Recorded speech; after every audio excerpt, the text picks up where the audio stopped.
Hello, Bill. Hello, Matt. How are you? I'm good. Sorry for rousing you from. Is it rousing you from your vacation slumber? Although it's a working vacation, but there's so much news going on that I don't think that our viewers can frankly wait a week to hear from you on this breaking And let's be news. clear, my Honestly, vacation is currently in my parents' house, so let's use the term vacation very very yeah. loosely. I mean, it's been a very serious, very difficult week for America, but it's also had political campaign implications, so a lot to talk about today. Right. I think this is actually a very as tragic as the situation is, having American diplomats be killed, nothing that I think is desired or necessary by any stretch of imagination. I do think this is an interesting moment as far as an interesting test of Obama's foreign policy vision, which is essentially, a pro-democracy vision, and it is in sync with George Bush's rhetoric on foreign policy, although I would argue not in sync with George Bush's action on foreign policy. But the nut of it is that Obama made a decision with the Egyptian uprising before, that it was more important for America's overall security, global stability, if the Arab and Muslim people in the Middle East were enfranchised.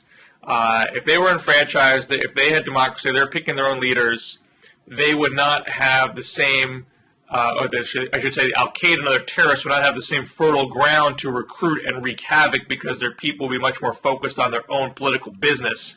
And you wouldn't have people using America as a scapegoat as much, because they had their own affairs to tend to.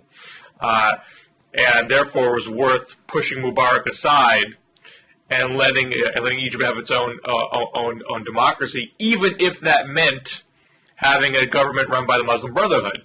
The theory is that a Muslim Brotherhood in charge of Egypt is not going to be hostile to American interests, because they're going to they're going to be worried about their own affairs first and foremost. So here you have a situation where you have the deaths in Libya, you have the continued, and the Libyan government here is a more clear example of the philosophy, because the Libyan government here is not attacking America. They're not condoning what happened there at all. They're helping us. The Egyptian system is a little bit more complicated, because the initial statement out of the government there was not rah rah America. It was sort of tempered, so the question then becomes: is this an example of a failing of Obama's foreign policy? Oh, look, now you have the Muslim Brotherhood here, and they're not pro-America. They're sympathizing with the protesters. All is lost. Or is this an example of what it's going to look like when you have a government that's democratic? It's not going to be maybe our bestest of best friends, but if they're going to keep Obama with their own people, at the same time not channel anger towards us and back terrorism, back violence, if they're going to successfully play both sides of the fence, is that actually a net foreign policy win that's going to be much more beneficial to us and the world in the future? I think it's an uncertain moment where one couldn't definitively argue one way or the other, but I think that's sort of the inflection point that we're at right now. Yes, and I think that from a political standpoint, this plays into the sort of hopey-changey thing. I mean, I think that there was a perception that Obama being elected president would make us more popular around the world, that Bush had hurt our reputation around the world and in some ways incited terrorism, and that Barack Obama's foreign policy, or just by virtue of Barack Obama being Barack Obama, that we wouldn't have these incidents. And clearly that's not the case. I mean, the people who do these sorts of things are they are bad actors and they're not going, they can find a video that I never even heard of as an excuse, ostensibly to kill innocent people.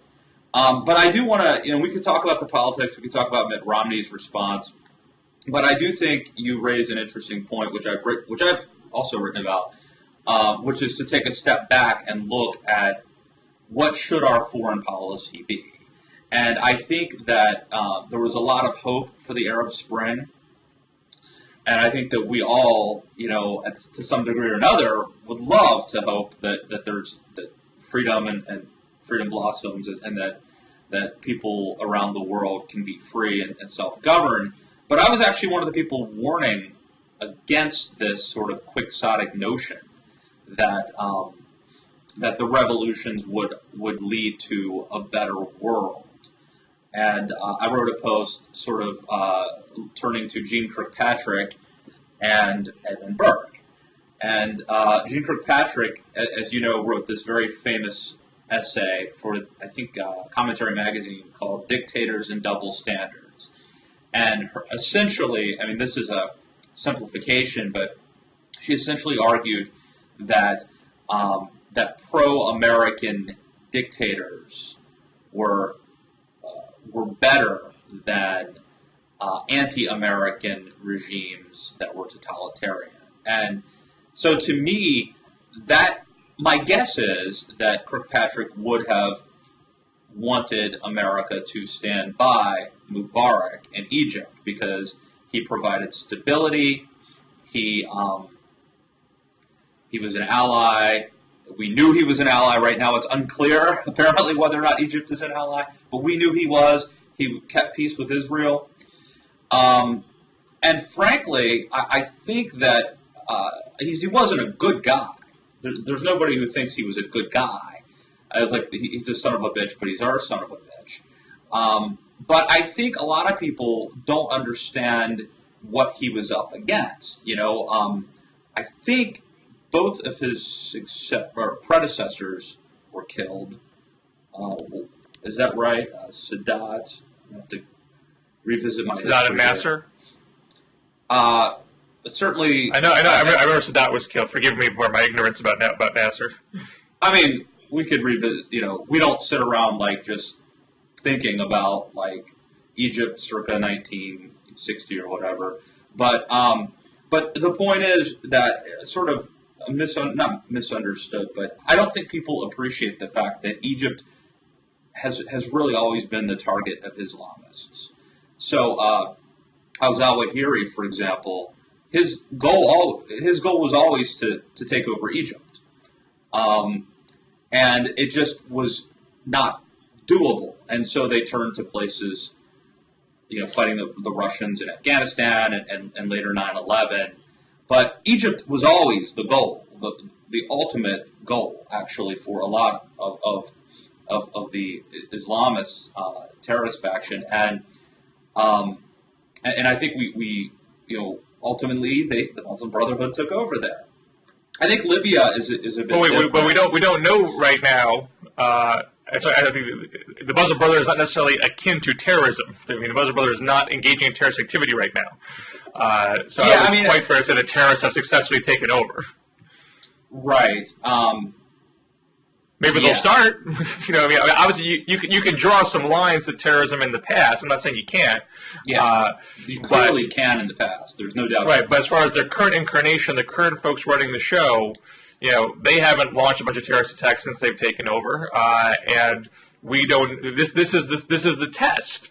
Once they gain political power, does that change behavior? Does that present a clear break? I mean, they weren't doing terrorist activities a year ago either. But does this make a firmer break from that terrorist past, or do they use their newfound power to launch a new reign of terror? I think that's the big existential debate here, and And I think, and I should say, I am a huge proponent of what Obama is doing. I actually wrote about this idea in my book before Obama was elected. So I'm not to be an Obama mouthpiece here. I actually articulated this view, back in 2006, and wait to move to Canada as what Democrats should do to try to reclaim a foreign policy mantle. And I'm thrilled that Obama is doing that and sticking with it. But I'll note two things about this. One, you don't see Obama being all that blunt about what the strategy is here. I don't think they believe it is that politically advantageous to spell out, we think it's okay that the Muslim Brotherhood takes over Egypt. They don't want to talk about it in such crude terms, although it's a factual matter that when a Muslim Brotherhood candidate won the presidency, they were officially recognized by the Obama administration. And that's a clear distinction between what happened under Bush, when Bush was talking the same kind of democracy theory, and then they said, okay, Palestine, you should have elections too. And then Hamas won, and they said, I didn't mean that Hamas gets to win. and they didn't give them any money, they didn't recognize. Democracy is very messy, I think, and this goes back to the other person that I mentioned in my post, which is Edmund Burke,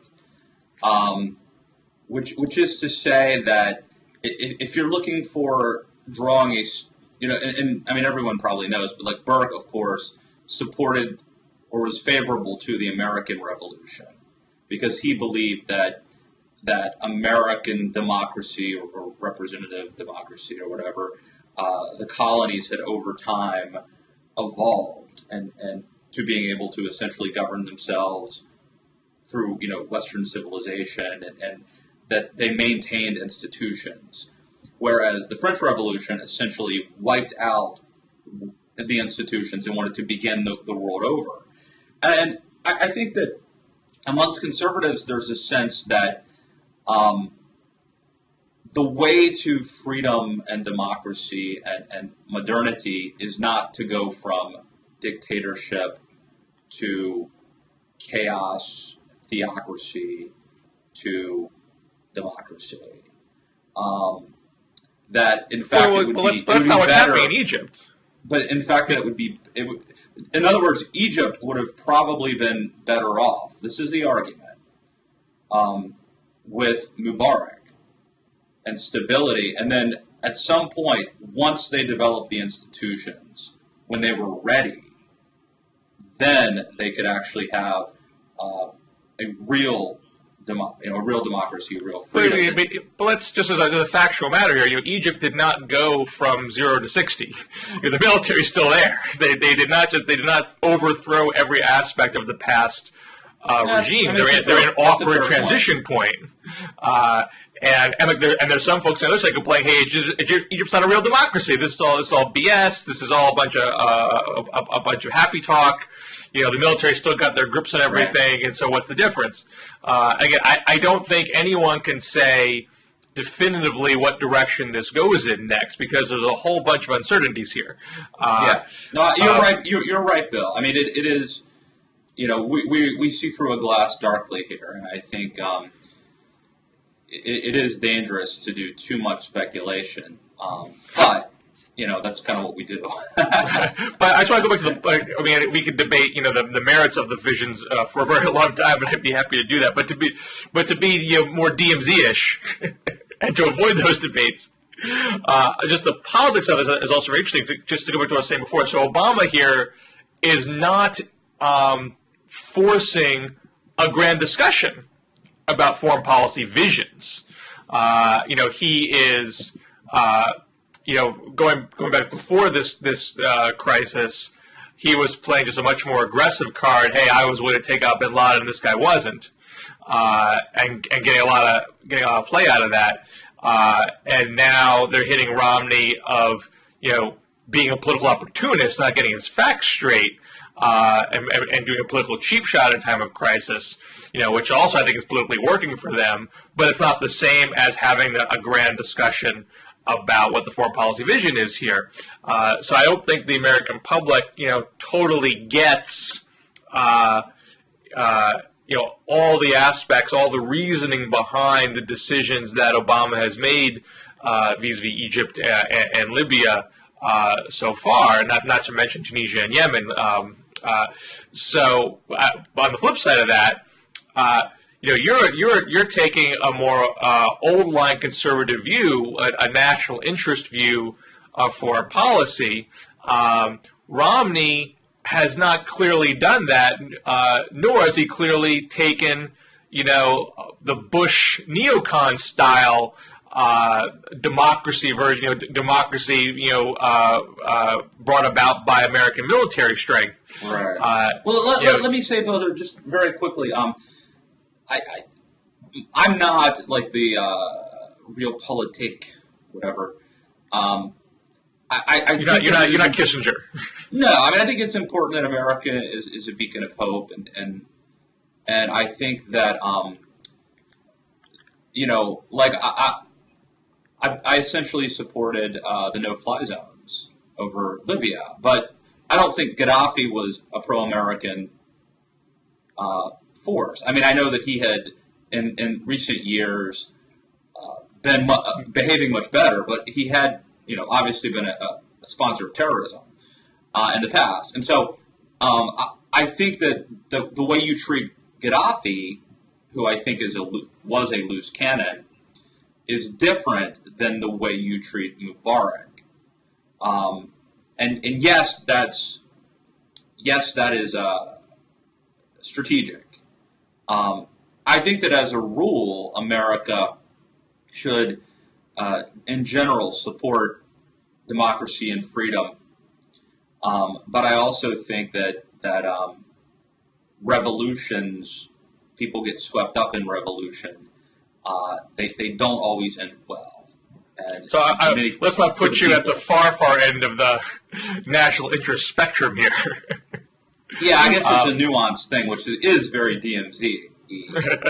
But be that as it may, my point is that neither Obama or Romney are engaging in a debate about foreign policy visions. Both have what they see as political reasons to not get in the weeds of that, because they're complicated debates and they be very easy to be quoted out of context, so on and so forth. But, no, you're right there, but I don't think that means that this won't be a debate, though. Like, I'll give you an example. If Romney goes on to lose, I think that there was a backlash against foreign interventionism post Bush, and it didn't happen immediately, but I think it even splashed over into the Republican Party, and now there could be a backlash against any sort of involvement, whether it's supporting UN no-fly zones or whatever. And this debate, you have someone like a Marco Rubio, who is very much kind of a Kennedy-esque, Barony Burden, Penny Price conservative, versus someone like a Rand Paul, who is not that way. These guys could be running for president. So this could provide a backdrop to the next couple of years. I think you're right, though. In the short term, the campaigns, the 2012 campaign, they got to be simple. They can't get into the weeds on big ideas. But I think this still could have a larger impact going forward. But so what's happening here is, since they're not having this grander debate, you're having Obama hit Romney as sort of, on one hand, uncertain trumpet. He was quoted as saying he wouldn't move heaven and earth to get Obama to get Osama bin Laden, which they replayed at the convention multiple times. And they're saying he's a political opportunist who's not a serious commander in chief because of the way he mishandled the first 24 hours of this crisis. On the Romney side. And I think I would argue it's fairly easy for that critique to stick, because Romney is an unknown foreign policy-wise to the American public. So if his first introduction on this issue is a gaffe, you can hang a lot on that. On the flip side, the Romney campaign is trying to play a Carter card on Obama, which is a narrative that the right has been trying to put on Obama from the get-go, and they've been pushing it almost despite any kind of events that have transpired, they've always tried to have he's in over his head, he's inexperienced, he's unleashing all these forces abroad that we can't control. And that narrative has not really stuck at all, I'd argue, because you have the dramatic developments of both the killing of Osama bin Laden and the overthrow of Gaddafi as a firewall against that. And that actually goes to something that I had in my book, which is the only way Democrats were ever going to turn around that foreign policy disadvantage into advantage is to have a dramatic development like that. Mere rhetoric wasn't going to do it. You had to prove it. You had to show. Yeah. And I wrote this before Obama was president. I said, this is the catch-22. You can't show it until you're in the chair. So it's a hard, and I thought that was what bedeviled Kerry, even though Kerry had lots of foreign policy credential and was a war hero. You could talk about that all day long. You still weren't in the chair doing it. And until Democrats had that chance, they weren't going to be able to turn this around. Obama got that chance for economic reasons, predominantly, but then used the opportunity to do something dramatic on foreign policy, which has now, for the moment, turned the debate around. But Republicans were sticking with the Carter line, for 3 years, and this is where I think Romney's gaffe happened, because here you are, Romney. He was so committed to this narrative that he named his book "No Apology." Right. I mean, that's how deep they were trying to push this line. So here, and again, they're not getting very far with it. All of a sudden, you have this development in Egypt and Libya. You have this one statement from the Cairo embassy, which is not a belligerent, we're going to crush you statement. It's a, hey, we didn't do this film statement. Don't attack us. Which the riot came in and says, aha, here's our chance to show that our apology narrative is accurate. Well, Let's jump the statement was, I think the statement was shameful, whether it was written before or after the walls were scaled, and the fact that it stayed up for many, many, many hours after, and may still be up for all I know. Talking about hurting their feelings, it was really weak. Now, I don't think Barack Obama wrote the statement, so attributing it to him, I think maybe a bridge too far. But it did show, I think that it invites attack when you sort of show that kind of weakness. We have to be able to protect our diplomats and sovereign American soil abroad. It was a dark day. I will say this. Imagine, I said at the time, it was a gutsy call that Obama made to get bin Laden. And just imagine if it had gone wrong, the way that Carter's, rescue attempt went wrong. This would be a dramatically different race. Oh, it would be the end. It would be, I can't say that would be recoverable politically. And at the time you might have thought, well, it's horrible, but he can recover. But now, in light of the fact that the economy is still where it is, of what just happened in Egypt and Libya, and if you had on top of that, I think you clearly would be in Carter territory. So here the Romney campaign is trying to establish Carter territory by using this development as an example of that, and trying to forget about. It is the first time since 1979 that we've had an ambassador, killed. I think so, and there is malaise.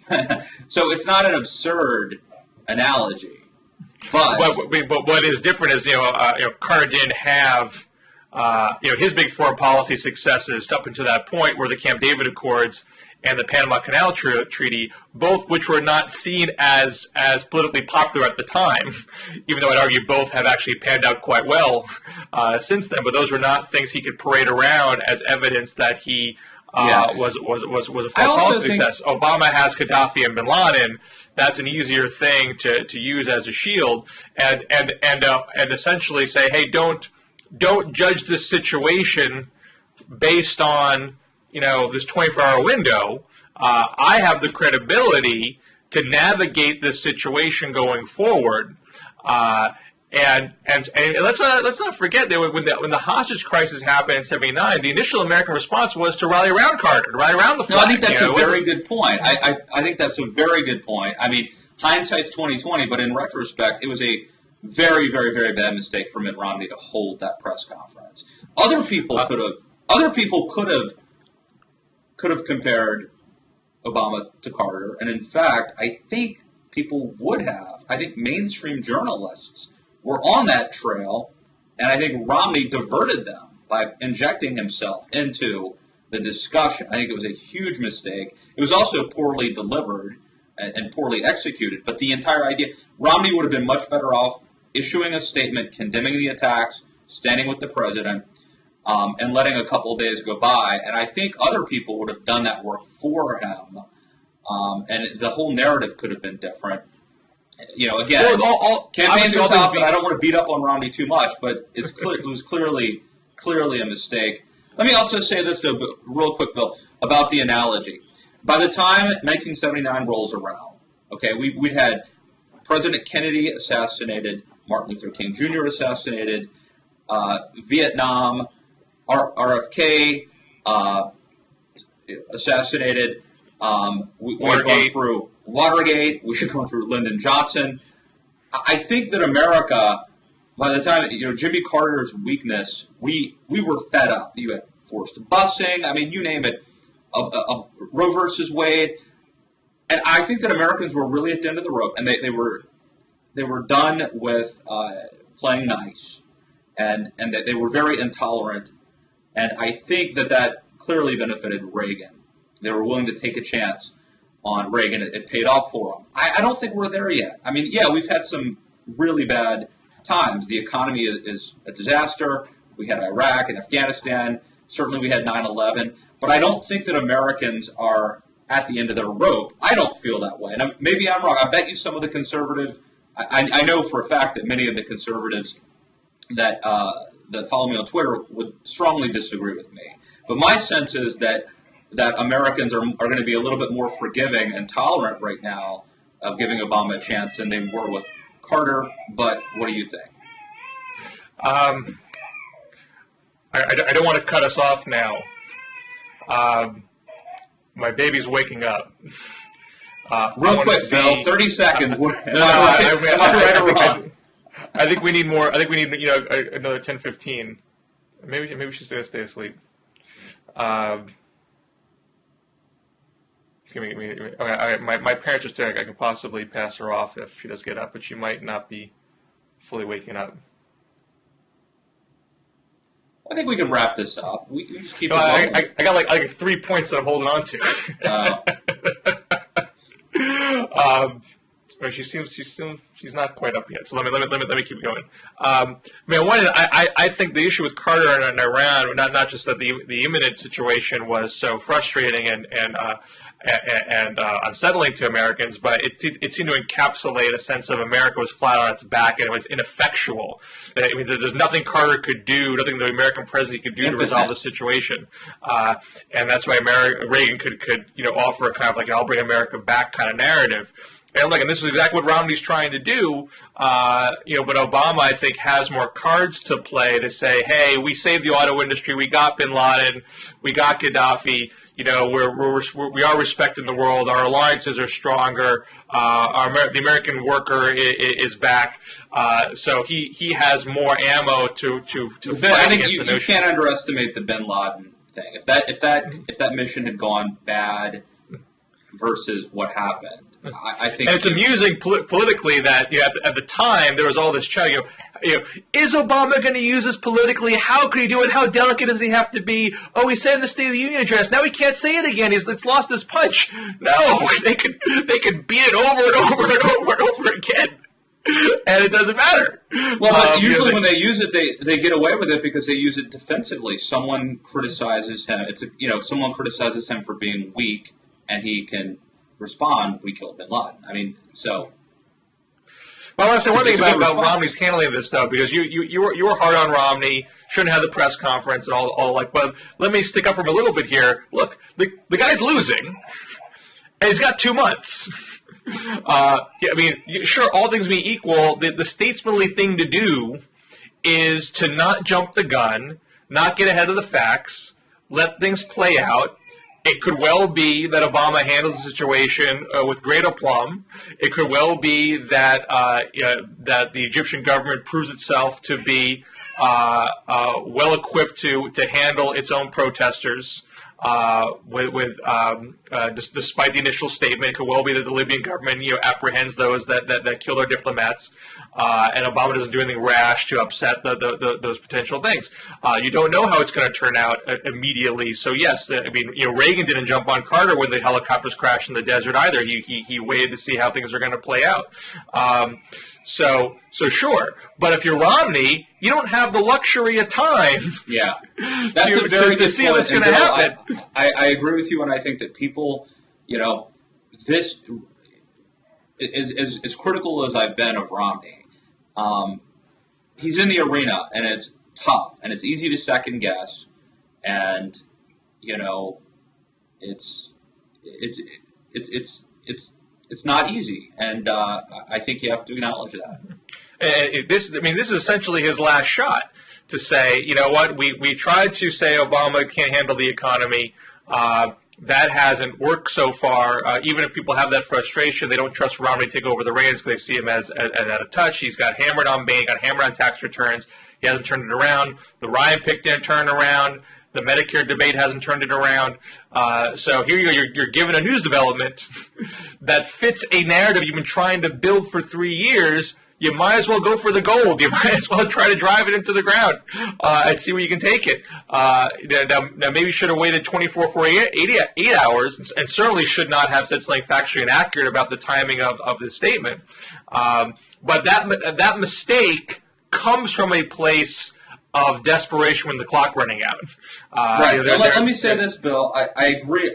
I agree with you that Obama has won this campaign, and that Obama has essentially dominated the conversation this entire general election. But that doesn't mean he's going to win the election. I still think this thing is a flip of the coin. Maybe that sounds like happy talk. I know that Nate Silver thinks there's an 80% chance Obama wins. I think it's a 50% chance. When you start to put those maps together, if Romney wins, it doesn't matter what the national polls say. I mean, what happens in Wisconsin? What happens in Ohio? What happens in Florida? And these people late deciding who break, I think they're going to break toward Romney. There could be a bit of the Bradley effect taking place. People don't want to tell pollsters that they're not going to be with Obama. Who knows what the case is? But I am not, as much as I agree with you that Obama has won the campaign, I do not think it's a foregone conclusion that he will win the election. Well, I'm very curious where the polls are next week, when we're 2 weeks away from both conventions. And you can sort of, Obama's got a lot of good poll numbers this week, but I think I want to see a little more distance from the convention to see if those numbers stick. And we've had a lot of talk about bounces. And I saw Chuck Todd before the convention saying, look, there's not going to be a bounce. This is different than past campaigns. The conventions are later in the season. They've been campaigning hard for 2-3 months. Opinions are much more hardened. The conventions get much less coverage. So you don't have the same kind of circumstances that move the needle in a dramatic way than when you had the conventions in the summer, and they kind of kicked off the election season. And they got tons of coverage, and the other side would clam up for a week, and you got complete free reign for a week. So I think that is largely true, but this particular circumstance we have not had a lot of experience with, which is the back-to-back convention kicking off the fall. We had it in 2008, 2012, and that's it. And what you get in that circumstance, it seems to me, it's different than what you had in the past, where the tons of coverage, free airtime for a week, you get a complete unfettered explanation of your side on your terms. What you're getting is a 2-week debate, a much more intense debate of your broader views than what we've had in the past 2 months. And even though not as many people tune in, more have tuned in than they have been in the summer. And I think it's possible that that 2-week period could constitute a break in the polling trajectory. I think it's possible that one side wins the argument at the end of the convention process. And if that's, I mean, it's a big if, but I would say if anyone's going to win an argument, it's going to be Obama. Obama had the better convention than Romney did. If that hardens people's views, you're going to see Obama stay, I think, above 5 points in the national polls and a lot of the key state polls. We saw around of Florida, Virginia, and Ohio where Obama was at 5 to 7 points in those polls with likely voters, no less. But again, I want to see that after a 2-week period to see if that sticks. If it does stick, I think it sticks. Period. Barring unforeseen events like the Arab world ends up in flames. I think, generally speaking, when there is a gap like that, you don't see lead changes. People have made up their minds. You see lead changes when it's close. 5 points is not close. Now, if it fades back after 2 weeks, it's the sugar high that the Romney people have been saying, which is totally possible. I think you'll see that next week, and then it's going to be a dogfight the rest of the way through. So let me shift gears real quick and do a quick plug for something I wrote today, Bill, Sure. which is the 2012 campaign, A Tale of Two Introverts. John Heilman the other day said that Obama doesn't like people and that he's an introvert. And this has caused a bit of controversy. Michael Lewis, the Moneyball author, has said that's not his understanding, or he doesn't see that in Obama. But I talked to Susan Cain, who has a great book out called Quiet, The Power of Introverts in a World That Can't Stop Talking. And she also disagreed with this notion. But it led us to a larger conversation and a realization that Romney and Obama are both introverts. And I can't think of another recent campaign where you had two introverts running against each other. And I think that tells us a lot about this campaign, whether it's the sort of the secrecy or just, the way that this campaign is unfolded. I think it is interesting to note that we essentially have two introverts running against each other. And I think it's also part of the reason why people like Heilman are longing for Bill Clinton and for some extroversion. But I think Heilman is making a bit of a mistake here. There's or a potential mistake. There's a difference between being a misanthropic introvert that hates people and stays holed up in his or her room and doesn't want to see the outside world, and being a normal human being that is not deeply psychologically insecure, that needs the love of the crowd to get through the day. Right. Well, and that's what Kane's definition of an introvert is: someone who loses energy by being in large crowds, and her definition of an extrovert is someone who gains energy.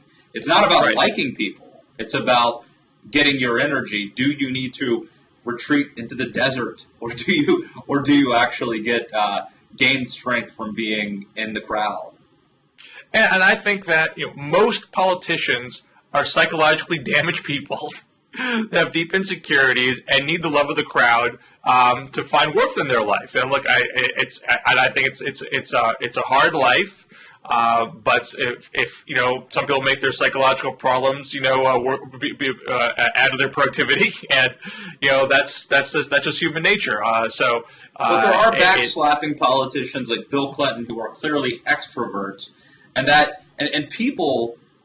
Kane says that people wrongly attribute leadership qualities to extroverts, when in fact introverts in many ways are superior. Not in every way, but in some ways are superior. Typically more cautious. You might not know that from watching Romney's press conference. But as a rule, that they're more cautious. They surround themselves with a small, tight-knit group of loyalists. I think that's the case with Boston. I think it's the case with Obama. But there is a perception that introverts don't like people. It's a perception. And I think that haunts Obama and Romney. And I think it's part of the reason why this campaign seems to be boring. Both campaigns are a bit secretive, a bit aloof. I think it tells you a lot. And I wonder if Obama were running. Now, there aren't a lot of Bill Clintons out there. He's one of the most gifted political animals of our time. But I think instead of contrasting Obama solely ideologically, if we had a gregarious candidate running against Obama, it could be a different race. Well, why don't we leave it on that note, sir? Okay. Great talking to you. I'm more than happy to interrupt my vacation to have a chat with you about the state of humanity. Yes, well, thank you. I know that initially you'd hoped to take a week's reprieve, as I did a couple, I guess a month ago. But thanks for coming into the DMZ. My pleasure. And we'll talk next week. All right, thanks. Take care.